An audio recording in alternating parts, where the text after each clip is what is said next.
네, 최임화의 마수다. 오늘은 주식시장에 조금 독특한 주제를 가지고 이 용어들이 주식시장에는 뭐 고유 명사처럼 많이 쓰이는데요. 이제 뭐 예를 들면 뭐 칠공주 그리고 또 뭐가 있었을까요? 네, 소부장 뭐 이런 것도 용어라면 용어겠죠.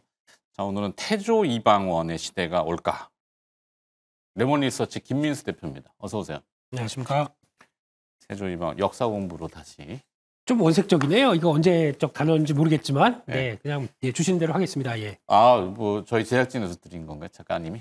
제가 드렸을 것 같지는 않습니다. 예, 예. 네. 많이 꼭 주는 것만 하지 말고 가지고 오시라니까. 아, 알겠습니다. 예, 네. 적극적으로, 예, 수동적 말고, 예. 네네. 태조 이방원이 자 일단 태양광, 네. 조선 이가 뭐 이 2차 전지겠죠? 2차 전지, 예, 네. 예. 방산 그리고 원자력. 원자력. 예. 아, 네. 자, 좀 길긴 한데 일단 태양광 얘기부터 이게 참 한때 막 오래됐 좀 지난 얘기죠. 네. 태양광 그 이제 얘기가 나왔을 때 모든 에너지가 태양광으로 대체될 듯한 그렇죠. 그렇게 얘기가 있었지만 결국에는 전체 에너지 시장에서 0.3%, 1% 채 안 되는 걸로 제가 기억이 되는데 네. 중국 업체들 막 난립하고 이러다가 그렇죠. 산업이 자체가 그냥 와다다닥 무너져 버리는 지금의 2차 전지도 그런 거 아닌가라는 의구심이나 걱정들을 많이 하시던데 맞습니다. 예. 자 일단 태양광부터 가보죠. 네. 일론 머스크가 태양광 사업을 시작한다고요? 시작은 한 게 아니고 시작되고 있고, 되고 예, 거기서 이제 속도를 내고 있는 과정이라고 봐야 될 것 같고, 매년 거의 뭐 100% 이상씩 성장을 하는 모습들 보여주고 있는데, 그쪽에서 가장 중요한 거는, 그러니까 에너지 기업이죠. 네. 그 테슬라를 보면서 이렇게 에너지를 잘 활용해서 그걸 가지고 전기 에너지를 활용해서 뭐 이제 로봇도 그렇고 전기차도 그렇고 이렇게 확장해가는 기업 쪽에서 그러면 잘 담아야 될 거 아니냐라고 하게 되면 정말 지금 테슬라를 보고 태양광 기업이라고 하기보다는 제가 보기에는 에너지 저장 장치에 관련된 ESS 쪽이 중심이 돼서 어떤 에너지 원리든 다 저장한 뒤에 다음을 바라본다라고 보는 게 더 맞지 않느냐 싶기 때문에 그게 가장 큰 포인트라고 생각하고 있습니다. 네. 네. 제가 보기에는 그거 아닐까 싶은데 이 일론 머스크는 물론 스페이스X 뭐 지금은 조용하지만 화성 네. 탐사 프로젝트 뭐 화성에 인류를 보내고 뭐 막 하잖아요. 네.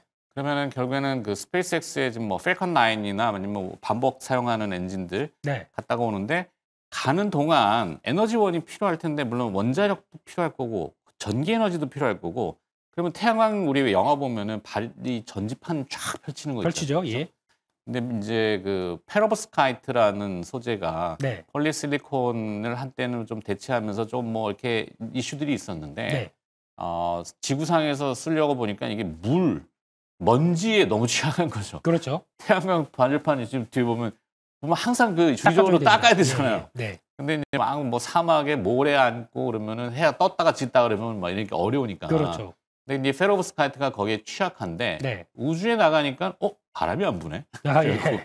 요즘 뭐 그런 이슈가 슬슬 막 그 또 이제 쿵짝쿵짝 막 스토리를 만드는데 네. 안 나요 모르겠네. 우주복 입고 나가서 닦아야 될 알바 모르겠어요. 시간당 3만 원. 나가본 적이 없어서 모르겠지만 예. 그런 얘기도 좀 있습니다. 근데 물론 이제 이쪽에 대해서도 이제 그렇게 크게 그림을 그려가는 것도 좋은데 네. 저희는 일단 주식을 하는 사람들이다 보니까 기업들의 실적과 관련된 변화 요인들도 체크를 해야 되겠죠. 네. 그런 쪽에서 일단 태양광이라고 쓰지만 제가 보기에는 태양광이라고 넓히는 것보다 일단 하나솔루션이라고 봐야 될 것 같습니다. 예, 이게 어제 실적 나오면서 보였던 여러 가지 흐름들을 봤을 때 어느 정도 지금 가장 핵심이 이제 미국에서 얼만큼 성과를 낼 수 있겠느냐라고 하게 되면 거기서 나올 수 있는 변화. 그래서 일단 난립했었던 중국 쪽에 대한 변화가 아무래도 그 반도편 관세로 해서 이제 못 들어오는 쪽으로 네. 중국 쪽들이 우에서 들어오는 동남아까지도 차단이 됐다라고 하게 되면 이제 북미 쪽에서는 그들만의 게임이 된다라고 했었을 때 그럼 그 안에 들어가 있는 회사 특히 수직 계열화가 얼마나 잘 돼 있어서 지금처럼 성과를 그대로 바로 낼 수 있겠느냐 이게 핵심이라고 하게 되면 몇 개 회사가 없습니다. 지금 보면 그 퍼스트 솔라 네. 그것도 말레이시아 업체 하나가 얘기 나오는 것 같고요. 그밖에 또 하나솔루션. 근데 규모로 본다라고 하게 되면 미국의 주택용 태양광 에너지 쪽과 함께 성과를 낸다라고 하게 되면 하나솔루션이 가장 먼저 부각을 받을 수밖에 없기 때문에 거기서 지금 가장 중요한 게 또 그거였거든요. 그럼 그동안에 재고가 갖고 있던 부분들과 그리고 또 새로 들어올 수 있는 부분들까지 차단되다 보니까 재고가 빠르게 떨어지는 부분들이 확인됐다라고 네. 하게 되면 이제 다음부터 재고 쌓는 부분이나 이제 선순환되는 부분들은 다 그 미국 영내 안에 있는 회사들이겠죠. 그렇게 되면은 하나솔루션이 가장 갖고 있는 역량들이 높아질 수 있겠다. 이게 핵심이다 보니까 그런 쪽에서 태양광을 바라보시는 게 좋은데 그러면 나머지 업체들 같은 경우는 그런 역할을 할 수 있겠느냐. OCI 홀딩스 같은 경우도 어제 나왔던 실적 보게 되면 일단 아직 실적 관련된 쪽은 아직까지 부진하죠. 근데 네. 그럼에도 불구하고 미국에서 2026년도부터 이제 들어가서 이제 성과를 낸다라고 하게 되면 시간 아직 텀은 조금 있죠. 그렇기 때문에 강한 쪽은 아직은 아니다라고 하게 되면 일단 지금 게임은 한화 솔루션에 집중돼서 움직이는 게 맞지 않나 그렇게 봐야 될 것 같습니다. 그러게요. 한화가 오늘 이슈가 크게 나왔다고요. 네. 노르웨이 폴리실리콘 제조사 REC 실리콘을 인수한다. 네. 뭐 한화는 이렇게 물론 M&A는 기업의 전략이긴 합니다만 요즘 보면은 많이 뭘 사들이고 있고 사들이는 돈이 이제 필요하니까 유상증자 이슈가 에어로에서는 있었고 그렇죠. 뭐 논란이 많습니다만 그럼 각 한화 계열사들 지금 주가가 다 띄우려고 하는 애쓴다. 좀 모르겠어요. 참 용쓴다라는 표현이 맞나? 그러지 주주 마시고요. 아니, 그러지 마시고요. 예. 왜요? 주주 입장에서 보면 좋을 수도 있죠. 근데 이제 예. 저렇게 무리는 아니지만 네. 뭐 어떤 이유인지 잘 모르겠어요. 띄워놓고 또 확 주저앉을까봐 그게 걱정인 거죠. 네. 근데 실제 이 재료가 네. 어떤 무게감이 있는 재료인가? 한화의 노르웨이 폴리실리콘 예. 이거 뭐 어떻게 보세요? 이것도 의미가 있는 재료라고 봐야 될 것 같고요. 네.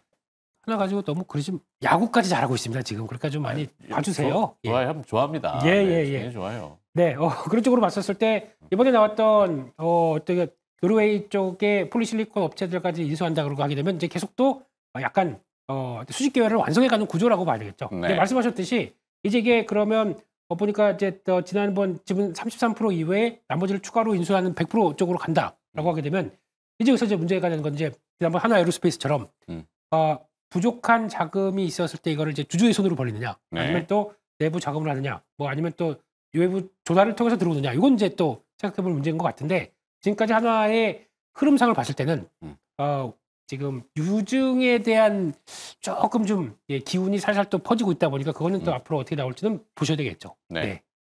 알겠습니다. 뭐 결론은 없네요. 그냥 뭐 결론은 하나 솔루션입니다. 솔루션? 보게 되면 하나 솔루션만 태양광 쪽에서 보는 게 맞겠다 이렇게 네. 생각하고 있습니다. 알겠습니다. 자, 네. 두 번째 조선 아까 뭐 다루긴 했습니다만 네. 뭐 누구 온다고 하고 뭐 한데 뭐 조선의 특별한 이슈가 제가 보기에는 그 재밌는 거는 아까 얘기했지만 전기 모터로 가는 잠수함 네. 물론 대형인지는 모르겠어요. 군용으로 쓸지도 모르겠고 일본도 이미 하고 있고 네. 이게 이제 잠수함은 아까도 얘기했지만 조용한 그 소음 없이 가는 소나나 이런 거에 좀 그렇죠. 걸리면 안 되잖아요. 네. 그래서 뭐 우리 전기 모터로 가면 돌고래 옆을 지나가도 돌고래도 모를 거예요. 막 이런 거. 네. 네. 예. 말도 안 되는 얘기겠지만 하여튼 예. 뭐 미국한테 뭔가 어필할 수 있는 게 있어요? 그거는 제가 보기에는 무인 잠수함의 초기라고 봐야 될 것 같고, 그러니까 무인함의 초기 버전은 당연히 전기로 들어갈 것 같고요. 네. 그런 쪽으로 봤을 때 그거는 이제 조금 약간 결이 다른 문제이기 때문에 그건 이제 패스하도록 하고요. 예, 그런 쪽으로 봤을 때 일단 지금 시장에서 많이 나온 얘기는 뭐 어제부터 나왔던 실적 발표 보고 이거 봐라. 이제 해째 그랬지. 예, 네. 실적이 이렇게 잘 나오는데 이거는 그대로 통한다. 근데 오히려 실적이 잘 나오는 구간이 이제 확장되는 구간으로 보게 되면 조선주 입장으로 보게 되면 팔아야 됩니다. 또 오히려 밸류가 확장되면서 이제 싸진다라고 하게 되면 매도 구간입니다. 그건 맞는데 근데 여기서 이제 끊이지 않는 게 어제도 나왔던 HD 한국조선해양의 컨콜에서 보게 되면 네. 그러니까 중국을 견제하기 시작합니다. 그러니까 중국이 지금까지는 이제 많이 올라오다가 지금 최근에 올해 1분기까지 보게 되면은 중국이 한 70% 정도까지 수주 비율 한국이 30%였던 게 역전되기 시작합니다. 약간 40% 중반까지 올라가고 한국이 그리고 중국이 떨어지기 시작한다는 얘기는 일단 미국이 견제하는 모습들이 이제 어느 정도 먹힌다는 얘기겠죠. 네. 그렇게 돼서 컨테이너선까지 다시 시작할 분위기입니다. 컨테이너선 같은 경우도 6배가 문의가 많았다라고 하게 되면 이게 결국에는 지금까지 수주와 관련된 쪽들은 이제 어느 정도 좀 다 찾고 그래서 독은 한 2, 3년 동안 있다 보니까 만약에 여기서 경기가 약간 또 우측되는 쪽으로 나온다라고 하게 되면 이게 그러면 수주가 꺾이면서 일단 먼저 이제 사이클이 마무리되는 쪽으로 네. 그렇게 봤는데 이게 아닌 거죠. 수주가 다시 시작되는 모습들인 거죠. 그렇게 되면 항상 조선주는 제일 중요한 게 수주입니다. 네. 실적은 별로 그냥 확장돼가는 구간은 그냥 인정. 근데 거기서는 주가가 더 강하게 못 갑니다. 네. 근데 지금 주가가 반응하는 거는 수주에 대해서 또 추가로 더 나올 게 있다라고 하다 보니까 지금 또 나왔던 얘기는 LNG 쪽 관련된 쪽들을 2028년부터 독을 또 받는다라는 쪽으로 나오기 시작하는 거죠. 네. 그렇게 되면은 그거는 또 하나의 확장된 국면이기 때문에 지금은 너무 두려워할 거. 이게 제일 걱정이었거든요. 수주가 좀 멈추느냐 마느냐. 수주 잔량? 수주 잔량 말고 새로운 신규 수주죠. 신규 수주. 예, 이렇게 나오기 시작하게 되면 역시 확장 국면으로 들어간다라는 쪽에서 조선은 계속 좋게 봐야 될 것 같은데 딱 하나 그거는 있는 것 같습니다. 지금 보니까 도널드 트럼프 주니어 와서 거제도 간다 아니면 네네. 또 또 무슨 해군 장성 온다고 하시죠? 그러게요. 예. 이거는 MRO 쪽은 솔직히 수익성은 도움이 안 됩니다. 안 되는데 만약에 업황 위축기가 들어왔을 때 네. 이거라도 버텨낼 수 있는 하나의 또 동력이다. 그러면 그거는 이제 매출을 완전히 또 깎는 부분들을 좀 방어한다고 봐야 되겠죠. 그런 용도로 쓰인다라고 하게 되면 MRO는 나쁘진 않은데 네. 이걸 통해서 뭐 특별하게 우리가 조선사가 또 큰 어떤 돈을 잘 번다라는 쪽들은 아니다라는 거는 염두하고 보셨으면 좋겠습니다. 그럼 조선업에 대한 결론. 좋습니다. 좋다. 굿.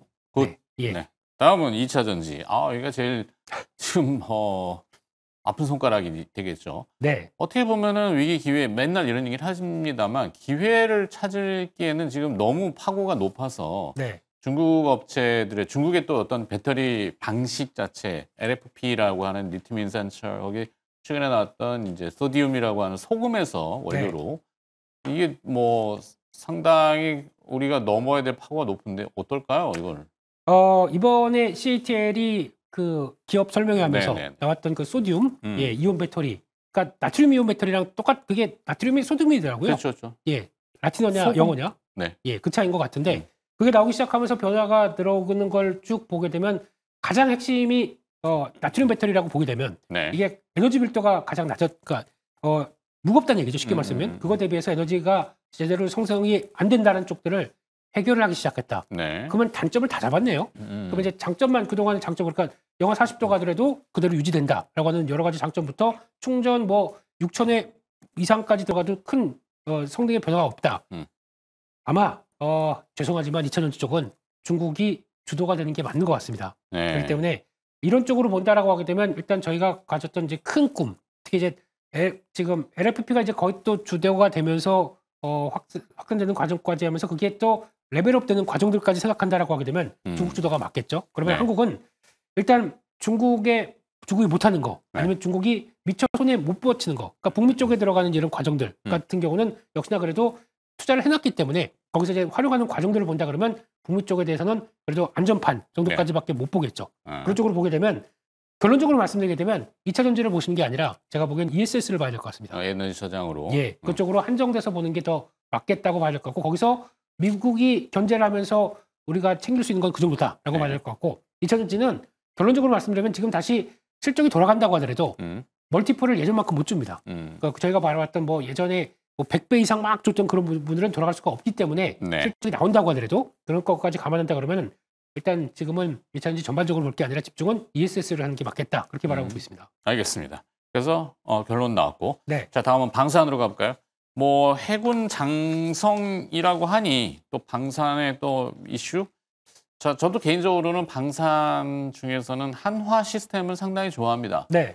유일하게 뭐 하나그룹주 내에서는 흥미롭고 뭐 하는 부분이 되게 강해서 자 네. 김민수 팀장이 보시기에는 대표가 보시기에는 방산은 어떻게 좀 저도 좋아하는데요, 한화 시스템. 근데 제일 마음에 드는 게 비싸다는 겁니다. 밸류에이션이 비싸다. 가장 비쌉니다. 그렇기 때문에 방산 좋아합니다. 쪽이 아니면은 한화 시스템이 한화 시스템 자체가요. 조금 예, 그렇다는 얘기는 고밸류를 만들어가기 위한 이제 여러 가지 얘기들이 나올까. 고밸류다 보면은 일단 시장에서 약간 또 어떤 부정적인 뉴스 나오게 되면 또 출렁임이 나옵니다. 군수가 그렇잖아요. 뭐 네. 이게 뭐라 그럴까 뭐 확장성을 띠기가 관급 네. 안정성은 있고 장기로 막 네. 따박따박은 있지만 뭐 얼마나 갑자기 확 무슨 뭐 수주 이런 것 때문에 이제 그 이익에 대한 밸류에이션이 조금 저기 되는데 네. 낮게 좀 책정되는 경향이 있잖아요. 그렇죠. 근데 이제 조금 모르죠 어떻게 될지. 그러니까 한화 시스템의 장점은 소프트웨어입니다. 소프트웨어. 예, 그쪽에 강점이 있다 보니까 거기서 더 나오는 것과 중심에 대해서 또 밑에 항전 장비는 뭐 탑이잖아요. 그렇죠. 뭐 네. 국내 당연히 뭐 비교 대상이 없고 독점이죠 거의. 독점이죠. 네, 글로벌하게도 보면은 이 항전 장비는 제가 알기로도 네. 수준급. 제가 A사 레이더를 굉장히 한때 공부를 많이 했었거든요. 네, 이사가 뭔지 알겠습니다만. 네. 그게 A 회사의 레이더는 아니에요. 아, 예. 웃자고 한 얘기입니다. 네, 알겠습니다. 찾아보면 나오는 거고. 그러다 보니까 네. 일단 이제 방산 쪽에서도 이제 느낌은 그냥 결론적으로 말씀드리게 되면 지금까지 주가 여기까지 올랐는데 뭐 이제 와서도 방산 얘기냐? 네. 예, 여전히 올라올 만한 충분한 이유가 있었다고 봐야 될 것 같고 그렇죠. 게다가 중요한 거는 수주입니다. 네. 이것도 약간 기계 쪽의 산업을 보게 되면 수주 산업의 특성상 수주만 계속 들어온다라고 하게 되면 여전히 지금 이어지는 밸류 그대로 갈 수가 있기 때문에 네. 이것만 체크하면서 가자라고 하게 되면 큰 부담 없고 근데 이러다가 또 이제 약간 또 악재 때문에 흔들린다. 그런데 기회는 보셔야 되는 게 맞겠다라는 쪽 섹터 쪽에서 여전히 보는데 지금 여기서 사서는 아무 도움이 안 되겠죠. 네. 그렇기 때문에 출렁임을 노리자 이렇게 봐야 될 것 같습니다. 알겠습니다. 자, 그다음에 라스트로 이제 원전. 네. 자, 체코 얘기가 있었는데 뭐 폴란드 어디죠? 유럽의 프랑스 원전 회사가 네. 뭐 그 소송 뭐 특허 소송인지 잘 모르겠는데 걸었는데 체코 정부에서 기각을 딱 시켜버렸어요. 그럴 수밖에 네. 없죠. 그러다 이제 우리가 이제 다시 계약이 곧 임박한 걸로 지금 보도들이 나오던데. 네. 그건 그냥 노이즈라고 봐야 될 것 같고요. 아, 네. 예, 못 먹는 밥에 재 뿌렸던 그런 쪽이라고 봐야 될 것 같고 다시 돌아가는 관점 쪽에서 역시나 원전 쪽은 큰 이상 없다고 봐야 될 것 같고 근데 그게 네. 중요한 게 아니라 원전도 또 수주 산업입니다. 그러니까 그렇죠. 지금 가장 큰 핵심이 다 수주와 함께 변할 수 있는 가능성들을 보여주는 산업들이라고 봐야 될 것 같고요. 네. 그런 쪽에서 국내에 관련돼서 뭐 탈원전이다 아니다 이건 별로 안 중요합니다. 어차피 글로벌 트렌드가 더 중요하니까요. 글로벌 트렌드는 미국이 원전에 대해서 주도력을 찾기 위해서 과거에 놓쳤던 주도력을 다시 SMR로 이어가려고 하고 있기 때문에 그 관련된 쪽에서 그러면 동맹국 민감한 또 원천 기술이다 보니까 동맹국 쪽을 좀 찾을 수밖에 없겠죠. 그쪽에 밸류체인을 찾는다 그러면 그나마 일본은 벌써 후쿠시마 원전 때문에 한물 갔고요. 네. 그렇게 되면 지금 막 열심히 그래도 제기했던 쪽을 본다. 한국이 주된 쟁상이 될 수가 있겠다는 쪽에서 역시 SMR을 보면서 네. 대응을 하자. 그러니까 약간 성장 밸류까지 같이 붙을 수가 있겠죠. 그것까지 보게 되면 역시나 챙겨봐야 될 섹터로 보고 있습니다. 자, 그러면 이제 태조 이방원 중에 가장 그래도 여기가 제일 지금 유망할 것 같다. 보니까 조이원이 남네요. 조이원, 예. 조선 2차 전지 2차 전지가 아니라 ESS. 미안합니다. 예, 예. 그러니까 그 2차 전지에서 ESS. 예. ESS. 예, 조이원. 금요일이면 좀 마음이 급해갖고 네. 네, 퇴근하셔야죠. 빨리 가고 싶은 거죠. 알겠습니다. 예. 알겠습니다. ESS 예, 그리고 원자력. 원자력. 예. 그렇게 생각하고 있습니다. 알겠습니다. 그중에 기업은 혹시 뭐 말씀드리면서 다 나왔기 때문에 그래요? 네, 그런 쪽으로 보셨으면 좋겠고 못 ESS 들었는데? 같은 경우는 조금 좀 시총이 좀 작아가지고 네. 예, 그러니까 LG에너지 솔루션하고 미국에 가가지고 같이 공장을 그래서 조 단위의 수주를 갖고 있는 회사들이 있습니다. 지금 주가는 별로 안 움직여요. 네. 네, 그래도 무겁구나. 어제 움직였었습니다. 네. 네, 그런 쪽들을 보시는 게 좋겠다. 무슨 기업인데요? 신성 ST입니다. 신성 ST. ST? 예, 예. 네, 알겠습니다. 네. 적어놔야지. 네. 네. 자, 레몬 리서치 김민수 대표와 함께 최마의 맞수다. 네, 제목은 뭐 그런데 하여튼 오늘은 태조 이방원이라는 주제 익숙하고도 또 뭐 새롭게 등장하는 주제라서 들여다봤습니다. 오늘 도움 말씀 고맙습니다. 감사합니다.